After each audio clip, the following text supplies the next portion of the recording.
تحریک انصاف نے انتخابات کو ہمیشہ کی طرح فکسڈ قرار دے دیا. کہتے ہیں سب نے اپنے اپنے امپائرز کھڑے کرائے, ہمیں معلوم نہ ہو سکا اور میچ کھیلنے چلے گئے. انہوں نے یہ بھی وارننگ دی کہ فراڈ کرانے والوں کو سزائیں نہ ہوئی تو آئندہ عوام ووٹ ڈالنے نہیں نکلیں گے. 4 حلقوں میں ووٹوں کی تصدیق کے معاملے پر سابق چیف جسٹس افتخار محمد چودھری نے مایوس کیا. سپریم کورٹ کے باہر میڈیا سے گفتگو کرتے ہوئے عمران خان نے کہا کہ عدالت نے الیکشن کمیشن اور اٹارنی جنرل سے دھاندلی کی تفصیلات طلب کر لی ہیں. الیکشن میں سب نے اپنے امپائر کھڑے کروائے اور دھڑلے سے دھاندلی کی کیونکہ انہیں معلوم تھا کہ کوئی پوچھنے والا ہی نہیں. ہمیں پتہ ہی نہیں تھا کہ فخرالدین ابراہیم صاحب کے ہاتھ میں تھا ہی کچھ نہیں. سارا کچھ بندر بانٹ ہو گئی تھی, اپنے اپنے امپائر کھڑے کر دیے تھے صوبوں کے اندر. ہمیں پتہ ہی نہیں تھا.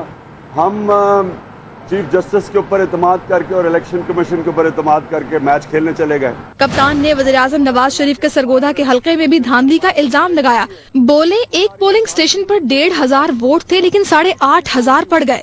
نواز پرائم منسٹر کا سرگودے کے حلقے کا ہم نے 2100 پیج کی رپورٹ دی ہے. 2100 پیج کی, اس میں ایک حلقے کے اندر 1500 رجسٹرڈ ووٹ ہے, وہاں 8,500 ووٹ پڑ گئے. کپتان کا کہنا تھا کہ صرف 4 حلقوں میں تصدیق کی درخواست کی تھی لیکن اب تک کچھ نہیں کیا گیا. انہوں نے افتخار محمد چودھری کے رویے پر بھی مایوسی کا اظہار کیا. سپریم کورٹ سے ہمیں کبھی کوئی گلہ نہیں تھا. ہاں, چیف جسٹس افتخار سے مجھے مایوسی تھی. میں نے چاہ رہا تھا کہ 4 حلقے وہ دیکھ لیں, یعنی کون سی بڑی بات تھی, 5 دن لگنے تھے. انہوں نے مجھے بڑا مایوس ہوا. انہوں نے کہا جی 20,000 کیس پینڈنگ ہیں. عمران خان نے کہا کہ اگر دھاندلی کرنے والوں کے خلاف کارروائی نہ ہوئی تو لوگ آئندہ الیکشن میں ووٹ ڈالنے نہیں نکلیں گے.